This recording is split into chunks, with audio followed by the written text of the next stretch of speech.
another part of your transportation plan is the bike plan. In 2003, you told me and the editorial board of iWeekly, when we asked you to outline your top 3 priorities for the city, you didn't name the bike plan as one of your top 3 priorities, but you named the environment. And in addressing that, you said, our air is terrible and there's lots of things that the city can do. We've got great plans. We've probably got the best bike plan in North America, but it doesn't happen because there hasn't been leadership. Later that day, a few minutes later, actually, when we asked a specific question about cycling, you said the bike network has to be completed.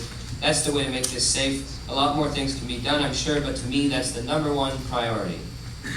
In the 3 years that you've been mayor, we have built 26 kilometers of that bike plan that calls for 1,000 kilometers to be built by 2010, which is roughly half as many as were built under Mel Lastman. So why, if the problem, as you saw, was leadership, was Mel Lastman able to do a better job than you were? And will you commit now? And will you commit now to ensuring a certain number of kilometers get built? And how, during the course of your next term, will you make that happen?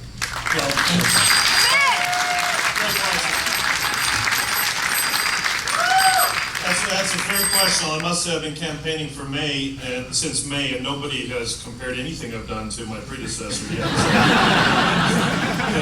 Thank you for reminding people of that.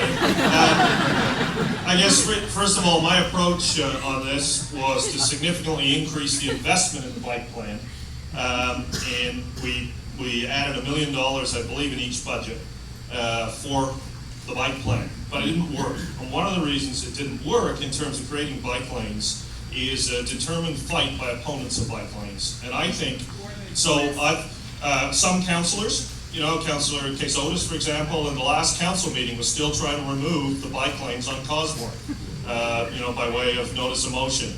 And I think what we need to do as a community, I thought about this a lot, the strategy of going where it's easy to make a bike lane and increasing funding and just doing bits and pieces isn't successful anymore because all the easy parts were done before I was mayor.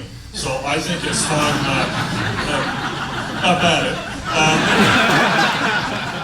I think it's time to be more aggressive and to look at it holistically, but we need an alliance of people to help because there is determined opposition to bike lanes in a lot of parts of this city, and for reasons that actually are illogical. Bike lanes increase safety not just for cyclists, but for pedestrians, for cars, they slow traffic down. They really work. So we have to change our strategy, and I think we need a political strategy, and we need the biking community to become much more active and political so that we can mobilize the political will in neighborhoods when these fights come up to make sure that the plan succeeds. My commitment is to try to do large parts of the plan instead of piecemeal parts so that we do succeed and get a network. Because once people start seeing it succeeding, I think some of the opposition will drop. Before we go to the next question, I just had a request for the people standing behind the people holding up the signs, if they could maybe not hold up the signs. Thanks, Ben. I like them. I know, they seem so nice. You can let them on if you're sitting over there. Please those people and all those people. It's politics, you can't do it. Well, I might have a question that might please them. Do you support the idea for Take the Tooker bike lane, a continuous bike path running from Bloor Street along Danforth Avenue?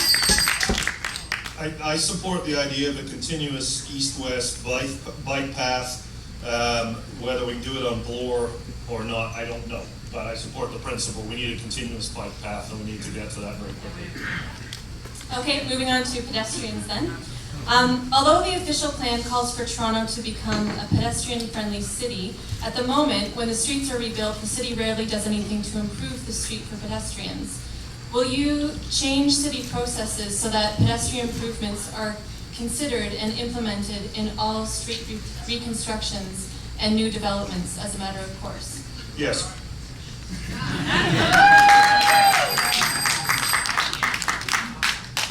Okay. Moving along. A long time ago, somebody told me to accept yeses for the law. So I'm going to ask about affordable housing now. The need for affordable housing in Toronto remains overwhelming. there's nearly 70,000 households on Toronto's social housing waiting lists. And in 2005, more than 30,000 households faced eviction, the most ever in the history of Toronto. According to your literature, you plan to create 1,000 units of affordable housing each year over the next 4 years.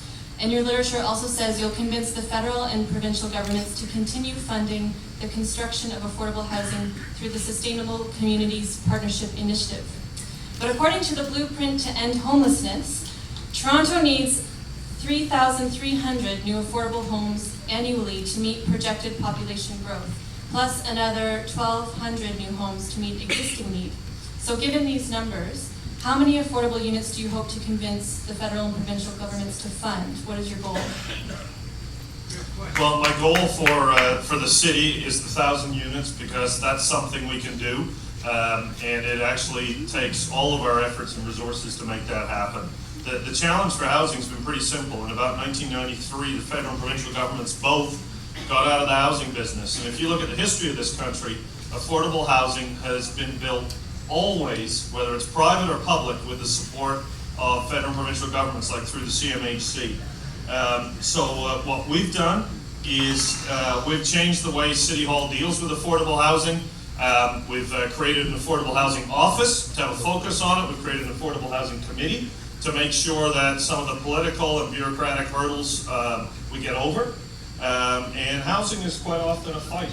You know, it's sometimes people say, no, not around here. And you have to work with communities and find a way to do it, which we've done over the past 3 years. We've also signed a housing agreement with the federal and provincial governments, the only city in this country to do that. I'm proud of that. But as is typical with the federal and provincial governments, the money doesn't always flow. And we're working to try to get that money on the streets so that housing is built. And we need to rejuvenate places like Regent Park, which we're doing. We need to build new public sector rental housing. We need to support private sector rental housing. And we need to support affordable home ownership where it's possible. Although I must say that in the plans I've seen for affordable home ownership, you need to have an income of about $40,000. The average income in Toronto community housing is more like $13,000. So subsidies are the solution for that. And finally, the reason I specifically mentioned Skippy in my campaign platform is because the Skippy program is the money we use to help people who are homeless off the street and into a home. And we've been really successful. I'm very proud of this. Over 800 people, through the intervention of trained social workers, have been helped in the past year and a half off the street and into a home. And that funding is set to expire in March. And it's absolutely critical that the federal government continue that program so we can continue to help people get off the street.